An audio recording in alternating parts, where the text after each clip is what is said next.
I'm Marie-Yolaine Williams, and this is my book, Old Dog, New Tricks, the story of an old shelter dog who got a second chance. For old shelter dogs everywhere, and for Langston, who sees their value.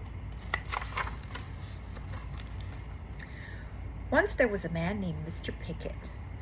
He lived in a cozy little house on a quiet street in a very small town. Mr. Pickett was a very nice fellow, and he was old, 101 years old to be exact. Mr. Pickett had no children and he never married. Most of his friends had gone, but he had a dog named Boscoe who he adored. Boscoe was 11 years old.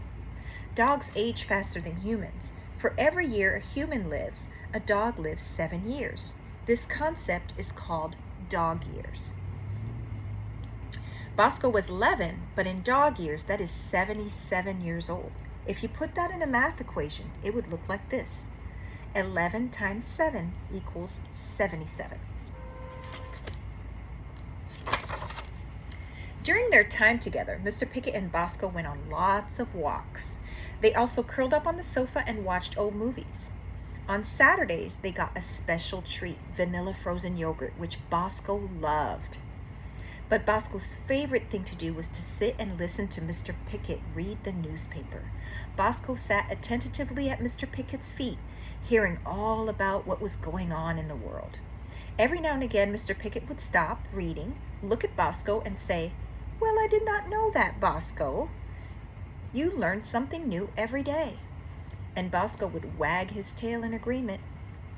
Then one day, Mr. Pickett felt very tired. He looked at Boscoe and said, "Best buddy, I think it's my time to go." "I don't understand," Boscoe said, perplexed. "Where are you going?" Mr. Pickett smiled at him and replied, "I want you to know that, of all the souls I've met here on earth, yours was by far the most loving, the most loyal, and the sweetest. You, Boscoe, are the greatest dog ever." Upon hearing this, Boscoe licked Mr. Pickett's hand. That night, Mr. Pickett died in his sleep. Boscoe was inconsolable. A kind neighbor drove Boscoe to a nearby shelter after the funeral. "I wish I could keep you," she said, "but my little girl is allergic to dogs. I'm sure you will find a nice home. Don't worry, everything will be fine."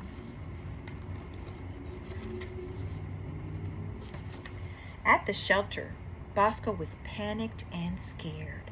Some nice volunteers tried to make him feel better, but Boscoe missed Mr. Pickett. He missed having a bed, and he didn't like being in a cage most of the day. That first night at the shelter when the lights went out, Boscoe cried in his crate. Every week on Saturdays, people came to the shelter to adopt dogs.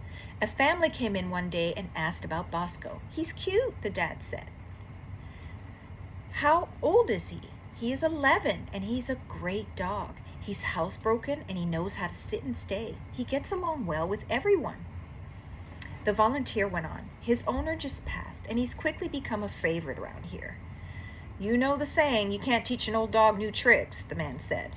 "We're actually looking for a puppy," his wife chimed in. Boscoe barked in protest. "What a silly saying. Mr. Pickett was old and he learned something new every day. We never stop learning, even when we get old." But the family moved on to look at puppies, and so it went every Saturday for 5 months. Boscoe was heartbroken. He used to love Saturdays. Now they made him so sad. "Everyone wants puppies," he lamented to himself. "I guess I'm here forever." One Saturday, a family came in. They had an 8-year-old boy named Max. "We just lost our dog," Max's father explained. "He lived to be 19 years old." "I am so sorry to hear," a volunteer replied. "Thank you. We're looking for an older dog, one that is housebroken, good with children, and won't chew up Max's precious baseball card collection." Boscoe couldn't believe his ears. Did they just say older dog? Boscoe wagged his tail in excitement. Max approached Boscoe's cage and pointed right at Boscoe. "I want this one, Dad." Well, that Saturday ended up being one of the best Saturdays ever because Bosco got adopted.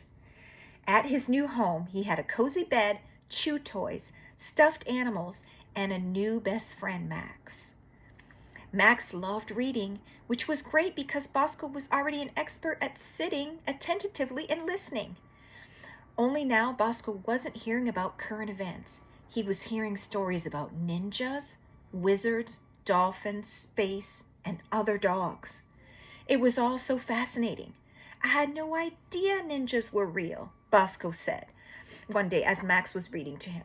You really do learn something new every day. It got to the point where Max would pull out a book and Bosco would wag his tail in anticipation. Oh, I hope it's the one about the wizards, he would think to himself. I love that one. Max read to Bosco so much that he became the best reader in his second grade class. For 7 years, Max and Bosco enjoyed long walks, curling up on the sofa to read books, and eating vanilla frozen yogurt on occasion as a treat. Bosco even learned a new trick, how to shake hands. When Bosco learned this trick, he was 14 years old, which is 98 years old in dog years. I guess you can teach an old dog new tricks after all. Then, when Bosco was 18, or as they say in dog years, 126 years old, he looked at Max, licked his hand, and said, "Thank you for adopting me and for being my best friend. It's time for me to go be with my first owner, Mr. Pickett. You, Max, are the greatest big kid ever." That night, when Bosco closed his eyes, the first thing he saw was his first owner, Mr. Pickett, running towards him. "There you are," Mr. Pickett said. "I waited for you a long time." Bosco shook with delight and showered Mr. Pickett with kisses. And so Bosco, the greatest dog ever, and his first owner, Mr. Pickett, watched lots of old movies, eat lots of vanilla frozen yogurt, and read a lot of newspapers. But every now and again, Bosco misses his friend Max, so he sneaks back down to earth at night to give Max kisses while he sleeps. Whenever this happens, Max tells his parents at breakfast, "When I woke up, my ears and cheeks were wet. Bosco must have paid me a visit last night to give me kisses in my sleep." "It's nice to see you still have that active imagination," his mother beams, while his father nods in agreement. But Max knows the truth. So he eats his oatmeal and quietly gets ready for school, smiling to himself the entire time. The end. The illustrations were done by Risha Kinra.